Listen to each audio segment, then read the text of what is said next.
I have an email here. Oh. Anonymous listener wants to remain anonymous. It says, hi, Junk House. Specifically, this is a question for Caleb and Cordell. I know that y'all do no but with each other when it comes to improv, but what would happen if y'all did yes and? Huh. Hmm. I guess I hadn't thought of saying yes to Cordell about anything in a while. Our whole relationship is kind of predicated on never giving the other person what they want. Right. Ever. Like with Sammy, like, yeah, Sammy can do whatever she wants. Like Sammy's I'll give great. Sammy anything in this world. Just ask. Sammy, do you need a kidney? Not right now, but I'll let you know. Okay, just know. But like with Cordell, like just for instance, Cordell, do you need a kidney? Yeah. Go fuck yourself. Right. Oh no. I know what we're gonna have to do in this episode of Junk House. It's a psychobilly freakout!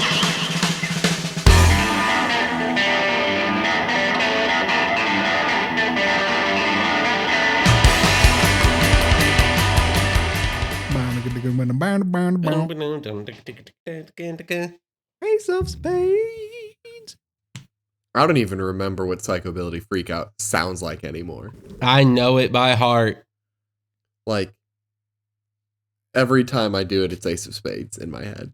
Every single time. See, every time we do this, here's the thought process I get, which is it could be Psychobilly Freakout, but it's not, because we usually sing Ace of Spades, which then makes me think of Ace of Base, which then makes me think of I Saw the Sign, which then makes me think of the movie Signs, which then makes me think of M. Night Shyamalan, which makes me think of the greatest movie of 2024, Trap. Trap. Oh my God. So every time we start this, you're like, think about Trap. Snap. It's Trap. I love Trap. Give me Trap. Exactly. Give me more pop star M. Night Shyamalan daughter.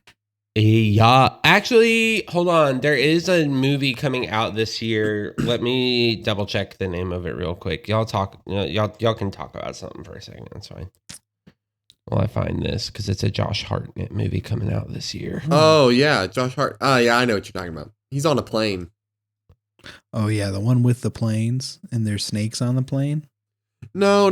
There's no snakes in this Josh Hartnett one where he's on a plane. Fight or Flight. That's the name of the movie. Really? No, wait, no. That's not it. That's a Sky original. What else am I looking for? Are you talking about The Faculty, the classic 1998 cult movie? No, nothing about that. Josh Pearl Harbor? Hartnett, no. Well, it looks like you're right. There's Josh another Hartnett for Fight or movie Flight? though. I mean, there is Verity another movie in 2026 that's supposed to be. Maybe it's Verity. Maybe it's. All I know is I googled new Josh movie, and the first thing says Fight or Flight, Josh. I'm just trying to think of movie. Maybe it's not. Maybe it's The Long Home.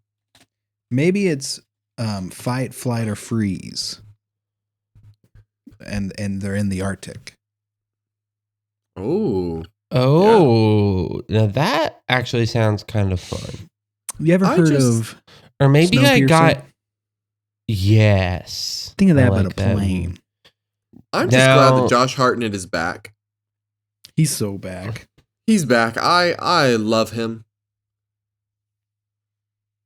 And I Except miss Trap him. is not good. I'm sorry. I'm going to say it. No, Trap is bad, but Josh Hartnett is good. Yeah. Trap is the perfect movie. He did the I best don't he know could what with a you're bad talking script. about. Trap is a perfect movie. But Josh Hartnett,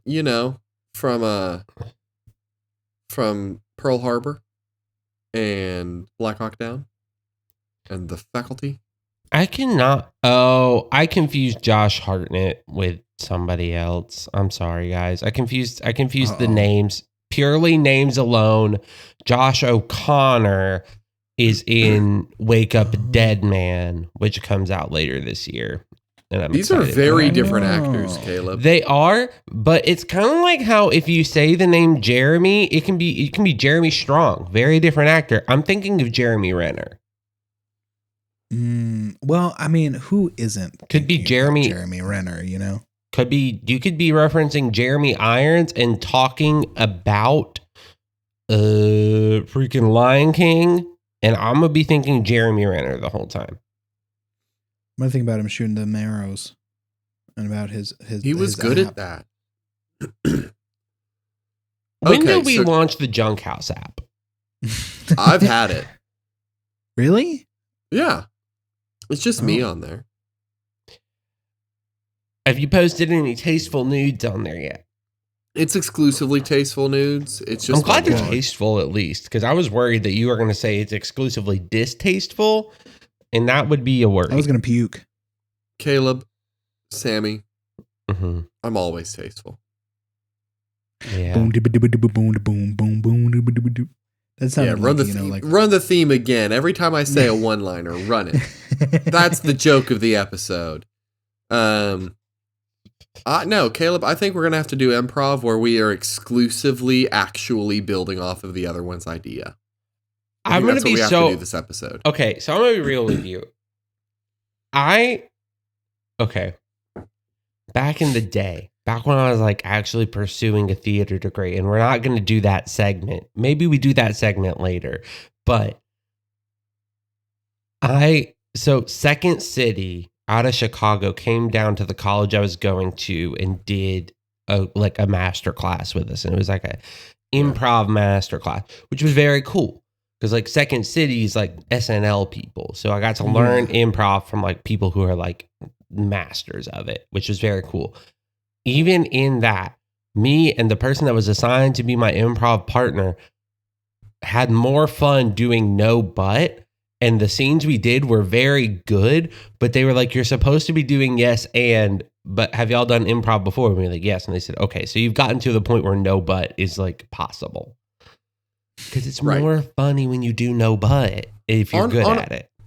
On a real level, like getting into Cordell's thoughts on actually doing improv, yes and is a great beginner's tool because otherwise, unskillful improv that doesn't know how to build off of ideas just becomes kids going, actually, no, this is what happened. Well, actually, no, I shoot missiles, and then no, I have a laser protection sphere, you know? Like, it's just kids arguing whenever you don't know how to build. So it's like, yes, and is teaching people, like, take what you get and build on that. No, but when you know how to build, doing no but is, I think, more engaging and entertaining, but you have to know when and where. And if you're doing actual improv, waiting for the right moment to deny a premise and pivot is hilarious. But it can't be the only thing you do. What are you laughing at, Caleb?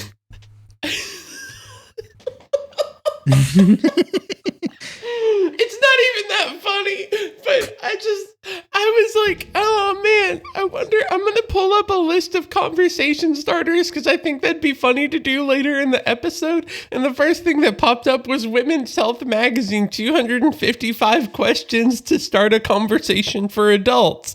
And Yo. Okay, new challenge.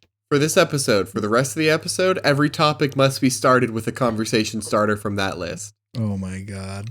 I mean, there's 255 of them, so we got can. some. It might not be good, but we can do a whole episode's worth of content from Women's Health Magazine's 250 conversation starters. Us. Okay. Are we all in? Are we in? Are we yes-anding this? Drop a link. Sammy, name it or give me a number 1 through 255. 223. Perfect. And I'm dropping the link in our group chat. 223. I'm scrolling. Gut busting convos. Thank you, Women Health. Real talk. Is a hot dog a sandwich? That's all right. The subtitle. If you could travel anywhere in the world right now, where would you go? It has to be in the world. It has to be in the world. Okay, so none of that bullshit about going to the planet. I know my answer. I can go first. Yeah. Doesn't say anything about time. I'm going to go back and kill Hitler. Awesome. I win the conversation. I've won this conversation.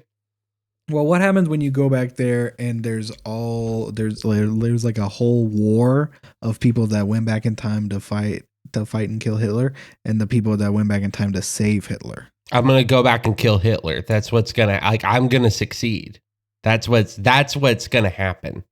Well, now I'm going to use my power to go back in time and watch Caleb kill Hitler.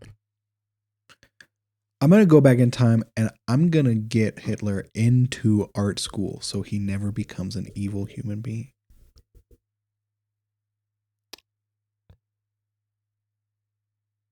Honestly, not a bad idea.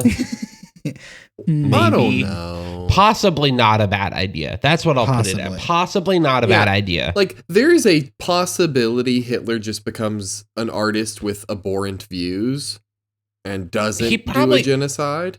Like, he probably does the whole time. But, like, we also have George Bush, who as an artist with abhorrent views right now. And, like, we're all fine with him painting a little shitty doodles and then people being like, did you know George Bush is an artist? And all of us being like, yeah, he's still like a war criminal, but like whatever. Yeah, that's fair. Well, he would make very boring art, because I know a lot of their push at the time was like, hey, modern art is bad and it's degrading our values. And we got to return to classic art with values. We got to kill these people that don't have values. So one of my favorite artists is a man. It's a Jewish man named Rothko. I don't know if you've seen some of his art. Yeah, Rothko. Yeah. And somebody on Twitter, the cesspool that website is, posted a painting by Hitler next to a painting by Rothko and said, Hitler's art versus a Jew's art, which one's better? And like Hitler just painted castles and shit. Like he painted really boring still lifes. Yeah. So Rothko explored color on a whole nother level. Yeah. Rothko was I like Rothko. The stories behind it interest me more than anything. Well, this conversation starter thing is working pretty well, because we went from benign question to like discussing the nuances of fascism in art. Because I like a lot of this like fascism stuff leans on the idea that our good, proper values are being degraded by people who make meaningless nothing. Where it's like, my good values are pretty traditional landscapes and images, and these people that do nothing are these modern artists who just tape bananas to walls. And it's like, man, the banana to wall thing cracks me up, because the fact that everyone talks about it means it worked perfectly. Like, the whole point was to make people have a conversation about what art means, and it works to this day. You can't say that's not successful art, because people still argue about it to this day. If I have a question to follow up this question. Okay. Yeah. If I didn't bring up killing Hitler, what would y'all's answers be to, if you could travel anywhere in the world right now, where would you go?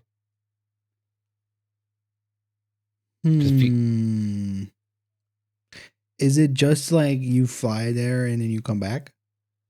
I think you can be there for a little bit. Let's say, like a trip. Let's say you go there for like a week. You got a week where you're going. At most a week. You can make it like a 3-day thing if you're like, I don't think I can make a week out of this place, but yeah. I mean, my favorite place on earth is New York City. New York. So that's an easy answer. I've got 3. All right, a little greedy, but okay. Well, it's 3 possibilities. I would either go to Edinburgh, Scotland. Okay. Because I love that place. I love the history. There was a time where I thought about going to grad school there. Like, I remember that. It's going to make recording very hard. Yeah, right. I could live there happily. Or London, because I also love London. Or just like, I don't know, Washington. Go check out a new part of the country. Like state? Yeah. Washington Okay. State. Just like go see the mountains, go see the weather, see if I'd like that vibe up there. Ooh, Australia. I would love to go to Australia. Oh, that'd be fun. Oh, Yeah. Down under. Down down under. under. Hey, Caleb, pick a number. First of all, my answer non-Hitler is Japan. I think it'd be very fun Awesome. to go Yeah. to Japan. Good. I'm gonna pick 84. 84. Also, pro tip while we're doing this, if you just do Control F, you can like navigate straight to the number. Yeah, you can. Yeah. You're Oh, baby. What's the worst television reboot so far? Are you ready for this? Is this going to be a hot take? No, not a hot take at Okay. all. I want to rant about it. It's Cowboy Bebop live action on Netflix. Yeah, it's any Ooh. anime live action that is not One Piece. Yeah, because the One Piece live action's pretty on But no, point. Cowboy Bebop. Cowboy Bebop sucks. I love that anime, but that live action, it had potential. It really did, and they just squandered it. Well, animation is not a second tier art form or media form. Mm-hmm. And I think it's ridiculous to take good animated things and try to make them live action. Like, why? Like, I think about fantasy and sci-fi, right? So many book series would do better as like animated films because you could actually illustrate without crappy CGI. Like, animation is not a second tier medium. And so Yeah. I kind of hate live action adaptations in general because the principle, like the concept is that it will be better with people doing it, not with drawings. Yeah. So I think it's always going to be kind of heartless because like, why can't it just be what it was? Yeah.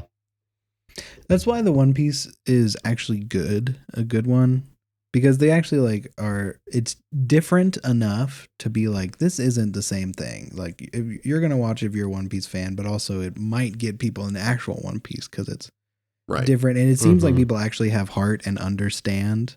Like with the Cowboy Bebop show, it didn't seem like they understood the original concept of the show and like the characters enough to be like actually writing a story about these characters. I've got one. Okay. Yeah. Y'all may not have seen this at all, but the Disney Plus Goosebumps series they've been doing. The one with Ross from Friends? The one with Ross from Friends. So, I love Goosebumps, not a secret. I love R.L. Stine more than I love my wife. Uh-oh. And R.L. Stine, like, changed my life. Goosebumps is one of my favorite things in the world. I loved the Fear Street movies. I loved the 90s show. I loved The Haunting Hour. Like, love R.L. Stine. The Disney Plus Goosebumps show is just a CW drama, but with Goosebumps episode titles and pulling some concepts from the books. That sucks. It's Okay. I watch it because I love Goosebumps, and on the off chance they do something well, fantastic. I love it. But like 2 seasons so far, and it's all just teen drama with misused Goosebumps concepts. Whenever they could simply do teen drama but anthology again, and it's like the seasons are anthologies instead of episodes being anthologies, and I just think they should go back. They just need to go back in time. We have to go back. We have to go back. We have to go back. We have to go back. We have to go back to the future, Marty. That was not a good Doc Brown. None of us are. We're all doing closer to light. We're doing closer to like Oh, Al Pacino, honestly. Right. Or like we're getting a little bit closer to Sean Connery, kind of. Sean Connery. Sean Connery. What time does Sean Connery go to Wimbledon? What? The quickest way What to a woman's time? heart. Does Sean Connery go to Wimbledon?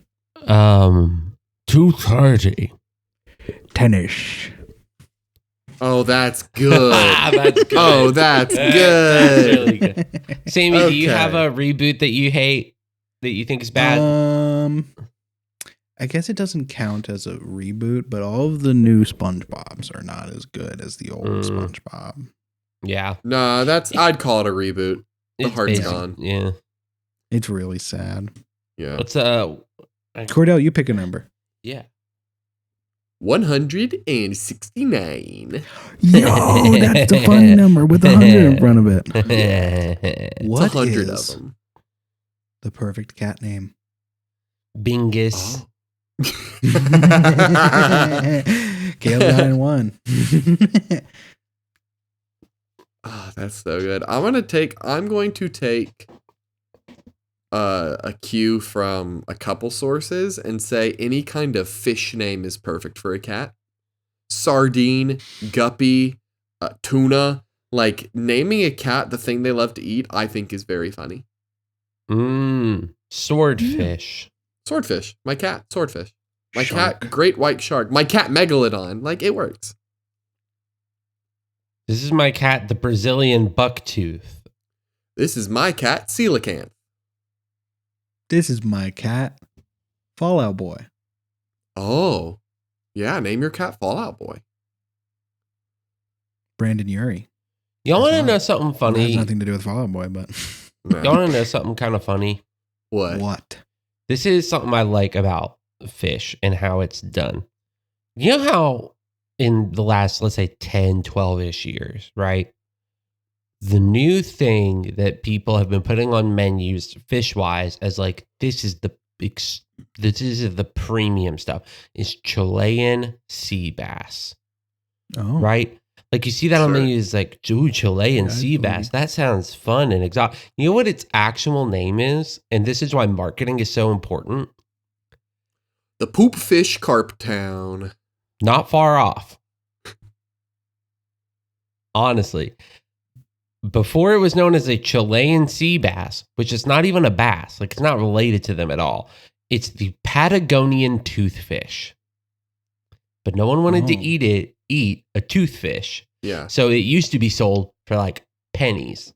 And then there was a surplus of it. So some chefs got together and they were like, what can we call this to make people want to buy it? Chilean sea bass. It's an ugly looking dude, too. It's a real ugly dude. Yeah, But I what the bet hell? it tastes delightful. I love seafood, so naming a cat seafood is good for me as well. Seafood, I eat it. Sam Bamatha, do you have any cat names that are perfect? I think Fallout Boy. Okay, yeah. Fallout Boy's an incredible Chiodos. cat. Yeah. Good. Paramore. Yeah, any band name. Name your pets after bands. This is my cat, the Reverend wave. Horton Heat. I named my cat after a beloved actor. No, I don't have a cat. I named my dog after a beloved actor. That's what it should be. Name your cats after bands and your dogs after actors. But imagine like you're a person that has a lot of dogs throughout their life. So you get to where you're like in your 70s and you have a dog and you're like, man, I'm having to really scratch for like any actor that I have somewhat positive memories of. I kind of liked that Hercules show in the 90s. This is my dog, Kevin Sorbo. I don't know if that's Yeah. a good one, but Kevin Sorbo never did anything problematic. never. This is a joke. Listeners, we This are is joking. a bit. This is a bit. This is bit. Ah ha ha ha. Kevin Sorbo's bad. I liked Kevin Sorbo in God's Not Dead when he got killed by that car. That was pretty sick. I still like that one clip in the Hercules show where he couldn't tell that there was a bit of parentheses around a word. So it was supposed to be like how you're supposed to read the line. And instead he just yelled, "Disappointed!" Good. What a legend. Oh, everyone loves Kevin Sorbo. Disappointed. Okay, we're back around to Sam Bamatha. Give us a number.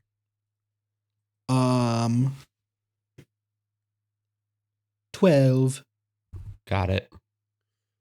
What is a food combination people eat that you just can't get behind? For example, dipping French fries in Frosties. I've seen people eat human flesh before. I'm not really into that. That's not a combo. They usually Human flesh and combine it ketchup. with salt or something, Cordell. So like, I feel like it is it's a combo at least. You can't just have solo human flesh. You can't. Listen here. I know one thing. I've seen a movie with a cannibal in it in Silence of the Lambs, and I know, for instance, that a tax collector came to try to toy to test him, right? And he enjoyed his liver with some fava beans and a nice Chianti, and then he did. Yeah. So I think Sammy's right. She's won this question. I forgot. I should have been telling you. I think. Oh, I think Cordell won the reboot question. I agree. Yeah. Because I could have named any anime live action and it would have been about the same level. Yeah. And then I think Sammy's right, but I think Cordell is the most right on that one. And then cat names, I think Sammy won that one. I think Sammy's won the last with two. the band names? Wow. Yeah. I think Sammy's winning this question so far, unless Cordell can beat human flesh as a food trend. It's not trending, but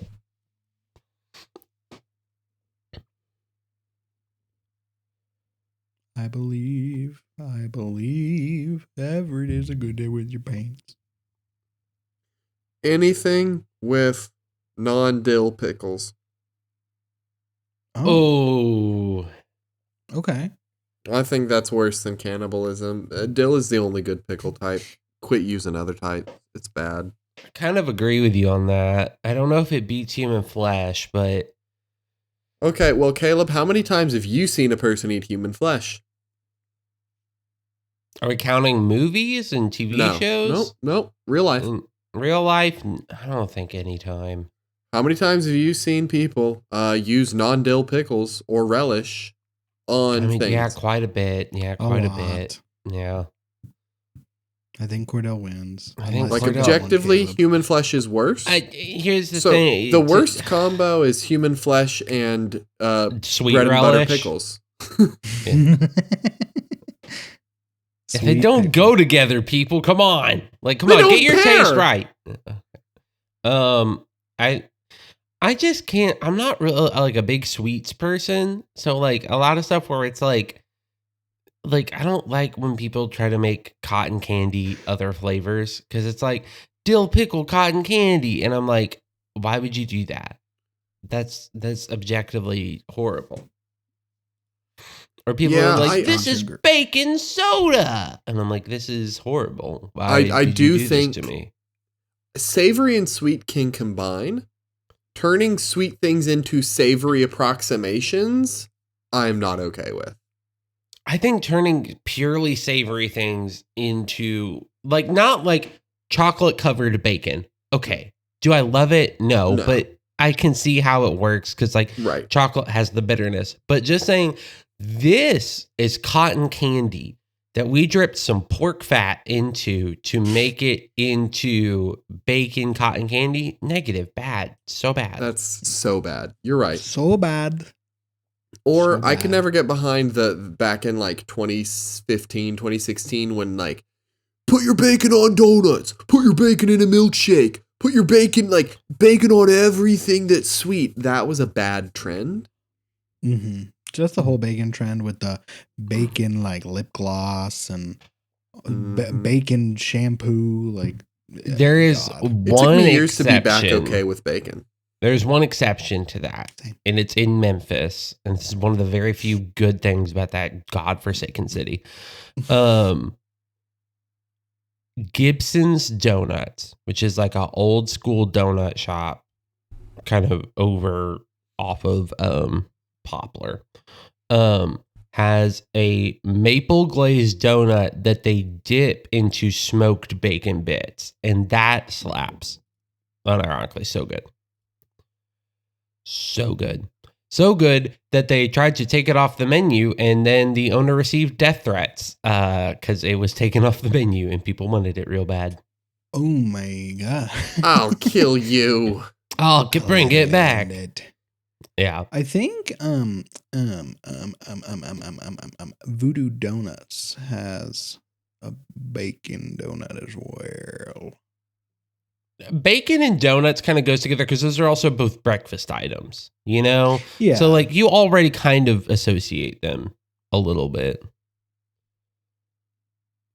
Whose turn is it? Whose turn is it for the... I think it's your turn, Caleb. Okay. I already scrolled to this one because I was just scrolling back and forth. So I'm just going to read it out. It's number 43. Which Mario Kart character are you? Not which one do you pick. Which one are you? I feel like the easy answer for me is Birdo, just because of the nature of Birdo. But I'm going to say Rosalina. Interesting. I'm pulling up the roster right now. Give me a second. I'm tall. You know I got that roster going right here in my head. Now, who do I play? I play Baby Bowser. I've switched over to Bowser Jr. recently. Interesting. Okay. We love a little Bowser Jr. He's going to be my Mario Party character too. Interesting. I have not played Mario Party in so long. I want to play. Oh, the new Mario Party's good. Yeah, it just costs money. Yeah, I've decided I need to buy Mario Kart and Mario Party, but I do think I'll wait till Switch 2 comes out and see what there'll be a new Mario Kart. Right. 100%. Which one do I play, Waluigi? I play Baby Mario or Shy Guy. And I do think I am Dry Bones. Your bones are dry. They are. They're really dry. I think... Get them moisturized. I think I a little bit am Wario. Okay. Yeah. I mean, I can pull a motorcycle out of my butt. I fart a lot. You love onions? Yeah. Yeah. I do like onions. Garlic. I'm sorry. Wario likes garlic. I do like garlic. I had a pretty garlic heavy dish last night that I made. It was pretty good.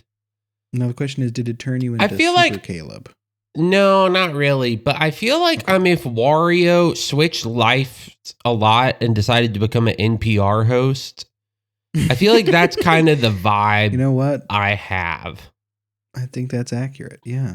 Maybe I'm Dr. Wario. I know that's not real, but there's Dr. Mario. So there's it makes sense. It's like, you know. I also think Wario games are very underrated. Dude, Wario Land slaps. Yes. And WarioWare, or WarioWare. Wario Land 4 was the one on the Game Boy Advance that I played a good amount. And then there's also Wario World on the GameCube. Mm-hmm. That game was baller. WarioWare World, where it you could spin it. I think it's actually called Twist, but it sounded fun to say it. It was also called World, but in the different spelling. It's not World, but it is in my heart. Yeah. It was that era of GameCube where every game felt and looked like Sonic XD. Yeah. Yeah. Yep. Or DX, sorry. Whichever. What does this Yep. mean? I found a I question. remember I don't there's- even know what there's- it means. Okay. So it's Cordell's turn for a number question. 219. 219. We got a 219. We got a 219. We got a 2. If you could only eat one for the rest of your life, would you choose scrambled or sunny side up eggs? Neither. I have a modifying question before we begin this. Okay. Okay. Does this mean that every time eggs are available, it becomes your choice, or that you can only eat the choice as it is available normally? Like, if I pick sunny side up, does that mean every Hotel Continental breakfast now has sunny side up eggs for me? Or does that mean I simply can't eat at a sunny continental breakfast? Could I make it a little bit different? Okay. Oh, no, but It's oh, this is kind of a yes and a little bit. oh, We did it. We did it. It's finally. you go to, let's say you pick sunny side up eggs, right? Let's say that's your pick, just for instance. You go down to that hotel breakfast bar. There's the sausage. There's the little biscuits and gravy station where the gravy's been sitting there for like 3 hours and the condensation has made a water pool on the top of it. And it's kind of gross, but you stir it up and it's okay. And then there's the scrambled eggs that definitely came from a bag. The second they touch your plate, sunny side up eggs. Okay, because that changes That's the sick. answer. Because it also means deviled eggs. You put those on your plate, Thanksgiving, you know what they become? Sunny side You up can eggs. redeem deviled eggs, finally. Deviled eggs are a peak food. Whoa. You shut your whore mouth. No, Caleb, you shut your whore mouth. Deviled eggs Wow. and hard-boiled eggs are the worst kinds of eggs. I'm The only good way to boil an egg Ah! is poaching. Oh I'm no! going to say it. I hate boiled eggs. I'll I eat hate a 'em. whole tray of deviled eggs right in front of your face, Cordell. I You're know you so will, and I wrong. respect you less for that. It's scrambled. I'd pick scrambled between the two of them. I pick I- sunny side up. I would pick scrambled. Okay, the reason I was asking that question, though, now that the Cordell, year is whore. past, Okay, So- keep speaking, whore. Caleb, you're a whore. So the reason I asked was because one of my favorite things in this world, against all reason and logic, is really bad mass-made scrambled eggs. You know, like continental breakfast, or I'm cooking for 30 people, like mass-made scrambled eggs that are just kind of airy, flavorless, whatever. Because in Hotel Continental breakfast, I load up on that, put some ketchup and hot sauce on it, and I chow down, and I have a really good time. Yeah. But scrambled eggs are easier to get than sunny side up. I prefer a sunny side up if I'm cooking for myself. But if I was only able to Ooh. access the choice I made, I would pick scrambled because I can make scrambled work anywhere. But since any egg that touches my plate becomes sunny side up, I'm picking sunny side up. That's the perfect egg. Mm. I see. A sunny side up egg is also so hard to make perfect, you know? And I have to assume this is not going to be a perfect thing. This is going to be like a kind of run of the mill version. No because egg is saying you perfect. get the perfect thing, then I would also Yeah. go sunny side up. But like an average scrambled egg is better than an average sunny side up. I think can the agree. quality of the food that you get on your plate is equivalent to the thing that you put on the plate. Oh, so, So if I if you take go a to really, continental breakfast, yeah, yeah, okay. yeah. So like the perfect like deviled that. egg to a whore like Caleb becomes the perfect sunny side up egg to a Chad like me. Have y'all Yeah. ever seen what it's a Jean George scrambled egg? No. Is this French? This is this is a New York chef that Okay, I really cool, aspire. cool. So what he does, and this is real, and this is why I think a peak any egg would turn into this scrambled egg, which is he serves it inside of the eggshell, and it's like these creamy, custardy scrambled eggs with creme fraiche and caviar. That sounds incredible. Exactly. looks And like now you're it's stuck with a soft sunny scrambled, side too. up egg when you go to the restaurant and order that, Cordell. So suck a butt. Caleb, when you eat scrambled eggs, the best you can do is set them up onto a piece of toast and just eat them like that. But when you eat sunny side up eggs, you get all that good juice on the plate and you smooth it on up with the toast and you eat the best toast of your life. So All right, you hold suck a on. butt. Get a new question in here. Get a new question. Type of egg cooking rank. Okay, we're gonna find this. Oh, are we doing a tier list on eggs? We're doing a tier list. I'm finding Oh a my tier God. list. Okay. Share your set up a tier list, share your screen. Let's do this, Caleb. Cooked eggs tier list. I have Sammy, found I'm it. sorry you had to get in the midst of this. Caleb and I are no-butting That's so really fine. hard at each other right That's now. okay. That's okay. We had one yes and then lost it. Got lost in the egg sauce. Egg sauce. Okay, so we have an omelet. I'm moving them all down to the very bottom. That looks like a hard scramble, hard There are boil. more types of eggs than this. This is the first one Yeah, I could definitely. find. So let me look at eggs. Eggs. Yeah, there are more types of eggs. Delicious than that. cooked eggs. Eggies. That's That is some not, eggs. That's less. 2 more eggs. No, I don't know. That's from the Disney show. 2 more eggs. Dang. Oh no. The one we were on might be the best one. The first one you found. I mean, this has all of those, but it's instead of just like soft scramble or hard scramble, it just has scrambled. Or Yeah, right. that's fine. It loses the nuance of cooking eggs, but I guess Yeah. we got to work with this. okay, so We first gotta up, work with the eggs we were given. we have this looks like a beautiful deviled egg. A beautiful. Oh, we listeners, have- this goes from revolting, gross, fine, pretty good to excellent.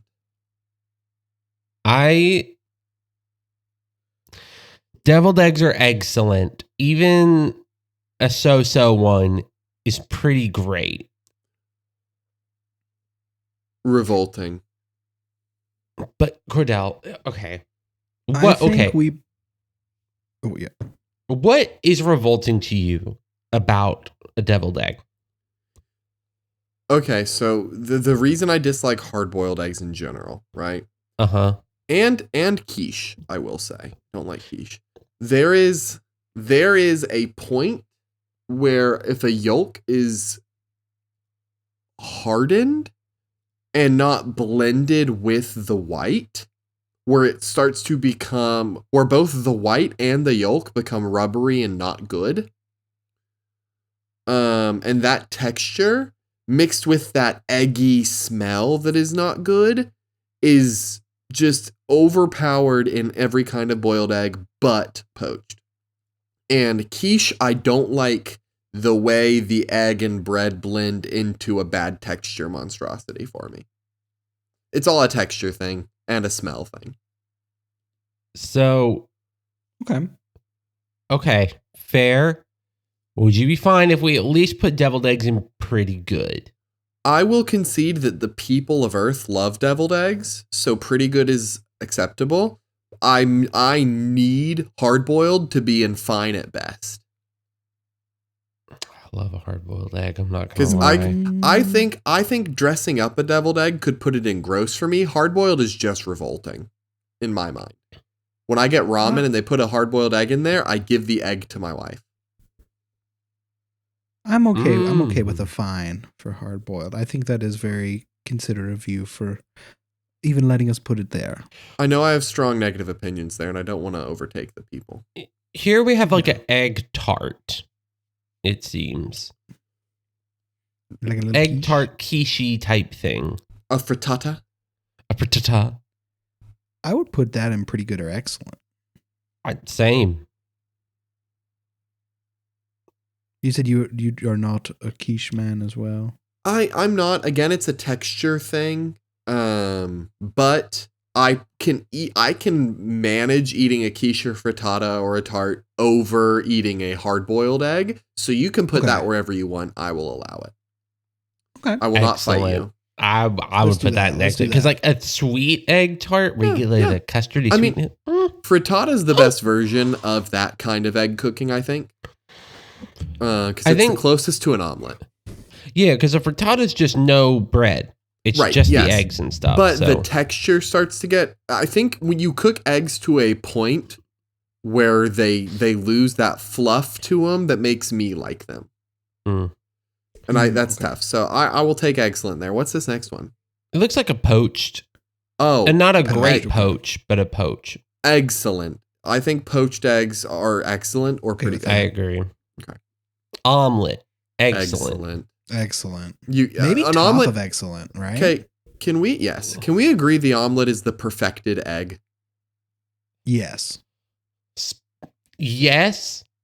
I want to shout out specifically. It's a hard one to make. I've made one successfully in my hundreds of times attempting to make it, but the omurisu, the Japanese omelet served over fried rice, you cook it in such a way that the inside is still like almost liquidy, and so it's just like you cut it open over. So good. A fried egg wrapped in a soft runny egg omelet.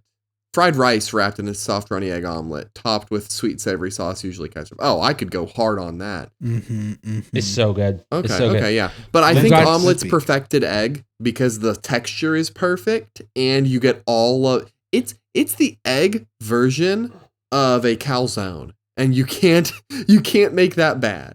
I agree with you. In my humble opinion, scrambled is number 2. Next omelet.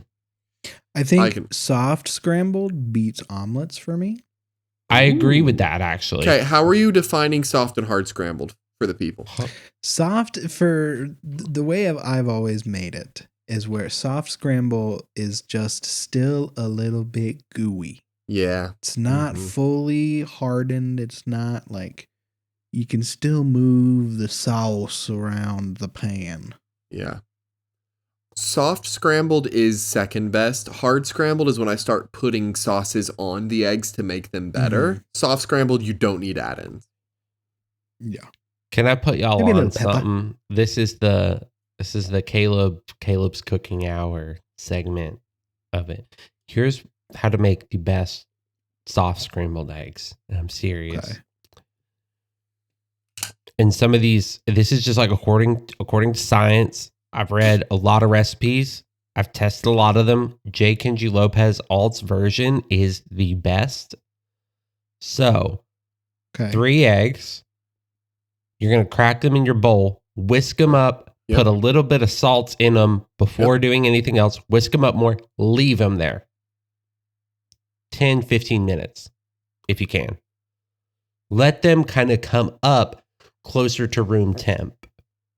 Then cube up some cold butter and throw that in the eggs. Then put it in a cold pan. Cook it starting from cold.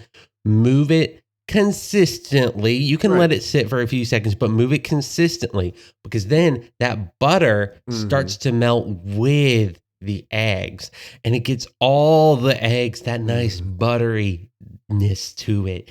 And then about 30 seconds prior to when it looks like it's done, pull it off the heat. And continue to stir it as you were when it was on the heat. Then immediately move it to a plate after about 30 to 45 seconds. Yeah. I think the biggest egg mistake people make is cooking it till it looks done because the heat will... Eggs cook so fast. Carry over cooking. Eggs cook so fast, especially when they're done. They overcook quickly. You gotta take it off the heat before it looks finished. Yep. You gotta. Man. That's why I gotta say, Food and Drug Administration, don't come for me. But chicken breast, they always say cook it to 165, cook it to 155, pull it, let it rest. Right, then the internal heat rises. Carryover cooking is going to get it up to that 165 that you want. I'm going to throw out a chicken take. Dark meat is superior to light meat in every way. yes, here's my other tip for chicken thighs and dark meat. You can cook that thing to like 220 and it'll still be good. It's just more tender, it's more juicy, it's more flavorful. Like So it's good. it's the ideal chicken. Yeah, man, I'm so hungry. Here we have a soy cured egg, it looks like, which is typically like a soft boil that then you crack the shell a little bit and then put it in a like soy sauce, rice vinegar, sugar, MSG thing. I've never really had that. I've never had it. The soft boil makes me not think I'll enjoy it, but the rest of it makes me think I will. So, do we want to put this in fine? Yeah, I'm good sounds with We fine. don't know. You know what, Cordy?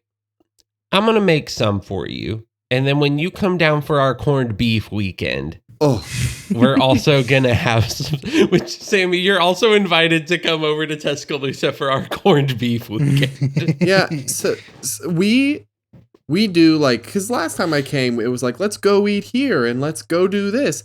Next time, it's just like, we got to meet somewhere. You could come here, I could go there, but we're just cooking. We're just cooking. we're just We're being doing- foodies and playing games. Yeah. I'll send it in Junk House, but this was 2 weeks ago now, Cordell. I sent Cordell a picture because I made a Oh. corned beef Oh, and it looked like perfection. I'm gonna send it. I me still find want it. to get into the corning game because I want that to be a thing I do around the holidays. So at some point this year, I want to get corning. I just sent it in I'm gonna the corn. Junk House group Oh chat. my god, that looks so good. I'm about to corn all over the blaze. Right? Corn And then beef. I hardly know her. fried egg. You know what? Fried egg with corned beef, maybe one of the best combinations you can Oh, have. a breakfast corned beef. A little corned beef hash, some fried potatoes. Light Oh, poached and excellent. So I think when I get into corning, I will have the ability to make the perfect corned meat for every mealtime. I think because corned beef hash sounds fantastic. I'm willing to bet you could corn ham and have it be the perfect breakfast food. you can have corned pork, yeah. Yeah, a corned pork and then corned beef would be the perfect dinner. And I bet you could corn a chicken or a turkey and make it the ideal lunch. Y'all know where Ooh. corning comes from? Like the term corning something? From your mom. Yeah. It has to do with the type of salt you use to It- cure it. is it It's peppercorn? corn kernel sized. So they called it Oh. corn salt because it was Huh. about the size of a corn kernel. And that became corning was because of that. In Ireland specifically was where that came from. So it's really like you're making a brine that you're soaking it in. It's like a Yes. heavily brined brisket traditionally Okay. is what it is Yeah. for corned beef. I is like brisket. corning better though. I like that name. Right. Because it's so corning is the pickling of meat. I think is the way I would explain it to a person who had no concept of it. It is the way to cure meat that is the closest to pickling it. Yeah. Cool. Because other curing of meat is you just load it up with salt and dry that sucker out, or you smoke it. Like you get all the moisture out. Corning is like infusing it with moisture that keeps it good. Yeah. But it's Good and it's juicy and so good. good.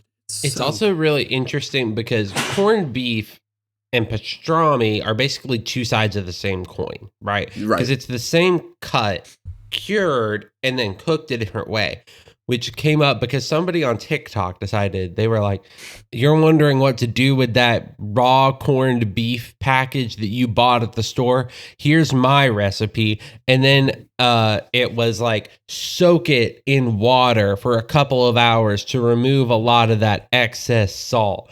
Then you're going to take it out and you're going to dry that sucker off. You're going to throw a little bit of mustard on there as a binder. And then you're going in with, that's right, black pepper, a black pepper based rub. And That's like Olivia pastrami. was like sitting next to me and she's like, that sounds really good. I was like, Olivia, he's uncorned your beef at Yeah. this point. This is no longer a corned beef. This is just Beef. pastrami. Like, yeah. And I do think the perfect deli sandwich to get is either corned beef or pastrami on rye. on rye, sauerkraut, a little bit of Thousand Island. Yes. And I think Swiss or because a provolone, one of Reuben them. is usually corned beef, but I think you could Mhm. do a Reuben-esque sandwich with pastrami. Yeah, like pastrami Reuben is Yeah. this is pretty good. Pretty good. If the 'Cause then you Rachel just get that sandwich black peppery didn't already bite, yeah. exist, I would name that a Rachel. Yeah. Wait, Oh, yeah. wait, no. The Wait. Rachel is pastrami, seasoned turkey, imported Switzerland Swiss cheese, and sauerkraut. Yeah, no, the Rachel is a Reuben with pastrami And turkey. and turkey. Yeah, the turkey is the And part that's turkey. turning me off. You don't got to put turkey on a real good sandwich like that. What? Okay, real quick. What's everyone's preferred sandwich meat? Like deli sandwich? Like, what do you go to a nice deli? Or are what's they making the sandwich for us, meat? or are we taking the meat home to craft the sandwich? Ooh, Because that's a Let's different go- answer. let's go both because I want to know both answers. Yeah. Okay. Because for me, taking it home, it's ham. Just like a good Black Forest or a honey ham, I'm down. I don't like sweeter ham. I would take Black Forest or uncured. Uncured is good. It's like a nice uncured ham. I mean, if they're making, I'm a honey ham or honey turkey. okay, you got Mm. that sweet tooth, little sweet thing. Yeah. Okay. Unless they have tuna, but you're not gonna have. Ooh, a Yeah. tuna melt is kind of incredible. I love fresh tuna. I do not like canned or shredded or anything like that. Like you start preserving Mm. tuna, and I can't get behind it. Hey, that's fair. One of my favorite sandwiches of all time is a tuna salad sandwich. More a little power. bit, a little to bit you. of spicy. You add some Mhm. spicy to it. Yeah. Make Mhm. the tuna salad with Dijon mayo or something. Yeah, I do a little Dijonaise. Also, I'd add a Ooh. little bit of soy sauce to it. Gets a nice little Ooh. umami Oh, kick. that's Maybe good. some That's good. maybe some real finely diced up onion in there to give it that little bite to it. Oh, Yeah. But even just an ahi tuna slab Oh, on a yeah. burger bun or something. Yeah. Ooh. Okay, tuna steak is an incredible food that more people need to get behind. I'm nervous to try it because I like tuna so much that it makes me nervous to. When I like something a lot, I'm nervous to try new preparations of it because I'm like, I don't want this to be the thing that makes me not like it. You know? And that's fair, Caleb. But basically, what you do is you take a thing of like ahi tuna, right? You take a cut of tuna, you Mhm. season it how you would season a steak. Like whatever seasoning you like, you get it on there, and you do like maybe like you basically sear both sides. Like you're not cooking this thing because tuna's good raw. Mhm. You are not cooking this thing. You are searing it and getting the flavors in it, and then you're cutting it up and eating it like a steak. Mm. It is the rarest yeah. version possible. Like you are not trying to fully cook it because that will ruin it. Mm. But like just a little bit on both sides with the steak seasoning, it's delightful and it's delicious, and it's worth trying, Caleb. My dad, when I was growing up, I hated steak because of the texture, and my dad, whenever he would make steak, because he loves steaks, he would do a tuna steak for me while everyone else had steaks, and I loved it. Yeah. Oh, Caleb, are That you? sounds If they're This is making it, if they're making I it pulled in up- house, are you doing a muffaletta? If they're making it in house, I'm doing a muffaletta, and I wanted to pull it up so y'all could see that cross section. That's the one with Absolutely olives in it, right? Beautiful. It does. It has an olive salad that I actually have a jar of sitting in my fridge right now. That I love, and I also have a spicy jar, but since it's not open, it's just on in the cabinet. From this place, Emeralds? Nah, Yeah, so my remember? favorite place is called Central Grocer, which they're the place that like invented it. And it's like right off of freaking Jackson Square. So like if you've been to New Orleans, Jackson Square is like one of the big touristy spots, and that's where you got Cafe Du Monde, which is the classic beignet spot. And then like a block and a half down, you got Central Grocery, and they've been having the muffaletta since like the 1920s, and it's incredible. God. This is what we should do. We should plan a time that we all go to New Orleans together, and I just take y'all to all the best food spots there. Yeah. That sounds good to me. And then at nighttime, we do ghost tours. Yes, please. More. Every Ghost trip tours needs ghost and tours. Everywhere is drinking. haunted. If you're doing a vacation, incorporate a ghost tour. What I think people miss out the most on. Oh, really quick. I would get a Reuben if they were making it in house, and I'd make like a Smart. ham melt if I were making it at home. You got to melt that Smart. cheese on that sucker, get it a little bit cooked. Like, okay. Also, frying bologna. Okay. Ghost tours. If you're going on a vacation, you need to do a ghost tour. Everywhere you go has somewhere haunted. Go there, because ghost tours are not actually about being scared 90% of the time. You are almost never going to see something actually spectral, but you're going to learn a lot of history about the area you're in, and you're going to learn a lot of fun facts and get a little spooky thrill. And it's like, I think the biggest chumps in the world is everybody who vacations to Hawaii. Because you know what has awesome ghosts? Hawaii. You know what no one's vacationing in Hawaii to learn about? The history or the ghosts. Yeah. They're going to be on beaches and pretend that they are one with nature. I'm going to learn about the dead. I've not gone to Hawaii, but that's what I'm going to... If I go to Hawaii, it'll be all about ghosts. Yeah. The fun thing about New Orleans is you can go on 3 different ghost tours and get different stories on each one because there's so many ghosts. It's part of why I love Edinburgh is that place has so much history. That place got to be haunted as fuck. All of Europe is like you spit and you hit a ghost. Europe is just cities on cities on cities for 5,000 years. Like, it's just awesome. Let's all plan a friend vacation where we all get together.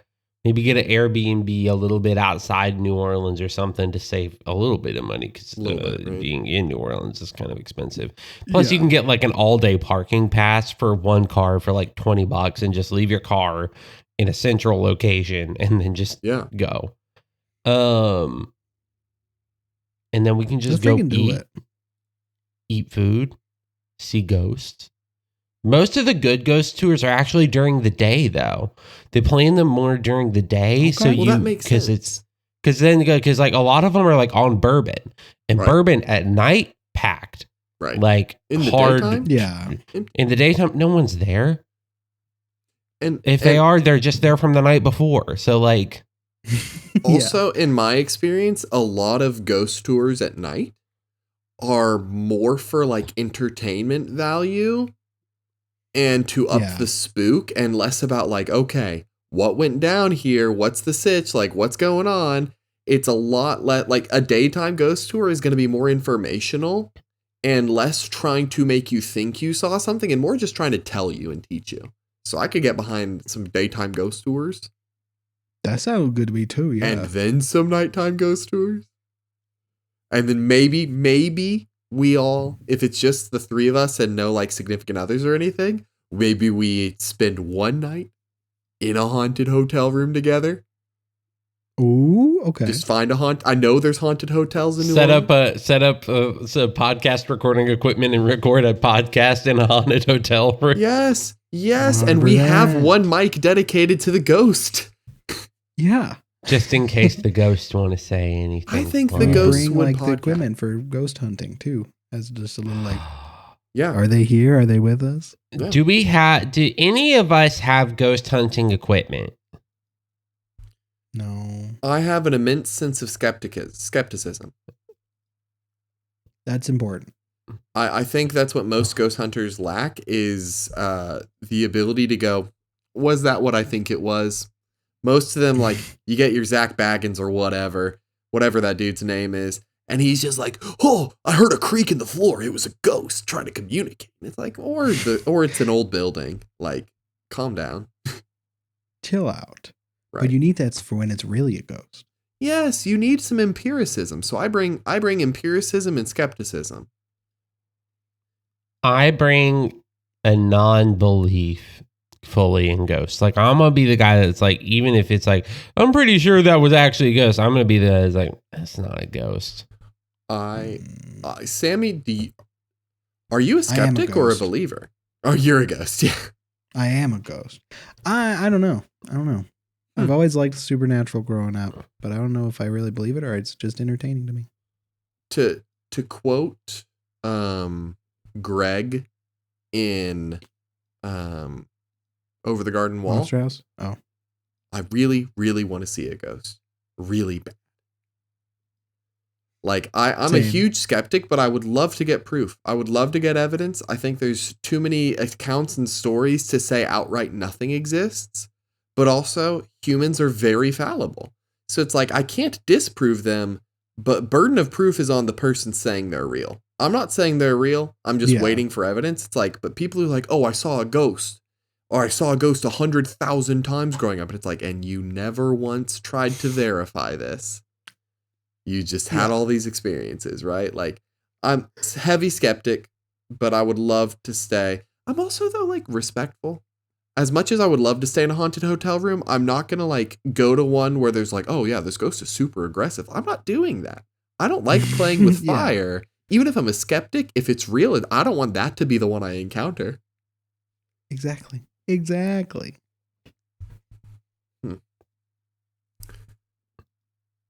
Wow, that we answered like 6 questions, and that list really worked. I think that's I think our podcast is now just questions from women's health, and then we talk.